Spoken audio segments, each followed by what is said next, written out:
Vladimir Poutine vient de défier la CPI sur son territoire. Nous savons tous que la CPI avait annoncé un mandat d'arrêt contre le président Vladimir Poutine.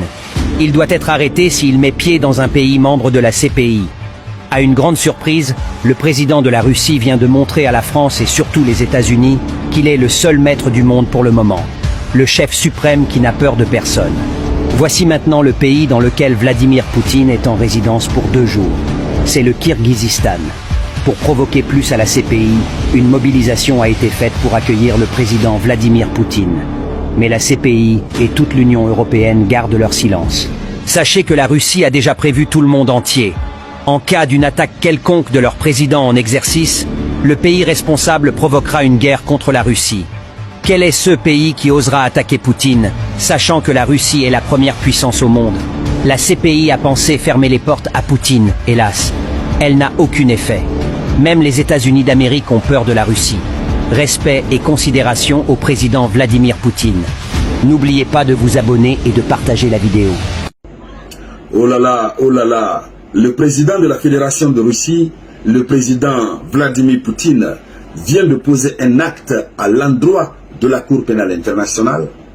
L'acte qu'il vient de poser est un message très fort que Vladimir Poutine vient d'envoyer aux Occidentaux et à leur fameux tribunal, oui, à leur fameuse cour.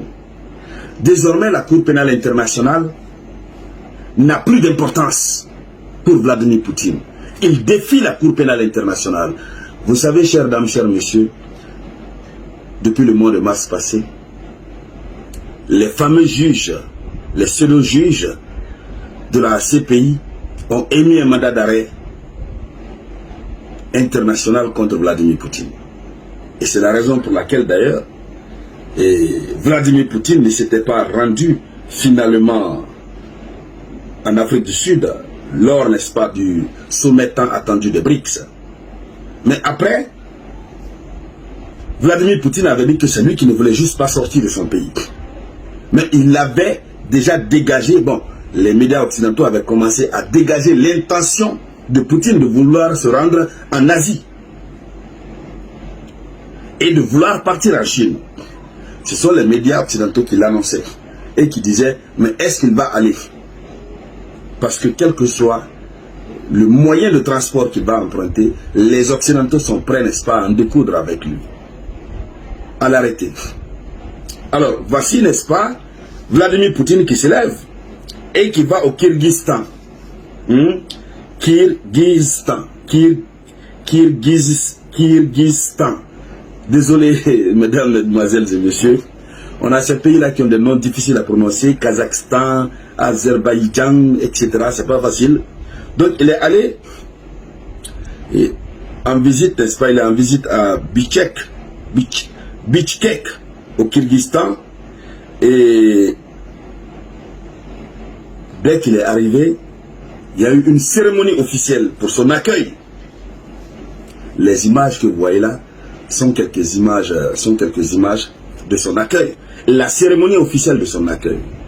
Et c'est encore un message très fort pour faire comprendre à ces Occidentaux qui pensent que dans leur stratégie là, ils ont isolé Poutine. C'est faux, Poutine n'est pas isolé. On a eu à en parler ici tout récemment. Alors, après, n'est-ce pas, la cérémonie officielle, et Poutine et son homologue, n'est-ce pas, qui a un nom très compliqué, c'est Kirghiz Sadir Zaparov. Les deux ont tenu des pourparlers au sujet de la coopération bilatérale. Voici le point très important.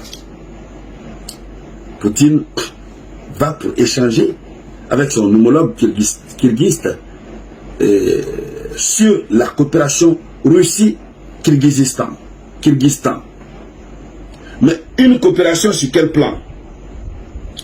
Y compris dans le domaine technico-militaire. La coopération va se dérouler sur le plan technico-militaire. Ce qui nous renvoie à quoi? Au fait que Poutine est en train de renforcer son amitié militaire avec presque tous les pays. Donc le monsieur est en train de renforcer ses forces, ses alliés. Mais pendant ce temps, la Cour pénale internationale n'a pas pu l'arrêter. En tout cas, jusqu'à maintenant, il n'est pas arrêté. Et le Kyrgyzstan ne l'a pas arrêté. Et j'apprends d'ailleurs, n'est-ce pas, que le Kyrgyzstan n'a pas ratifié le traité de Rome. Bon, peu importe. Les mandats émis par la Cour pénale internationale sont considérés comme, voilà, et qui s'imposent presque à tous les États, etc., etc. Quoi qu'il advienne, la Cour pénale internationale n'a pu rien faire.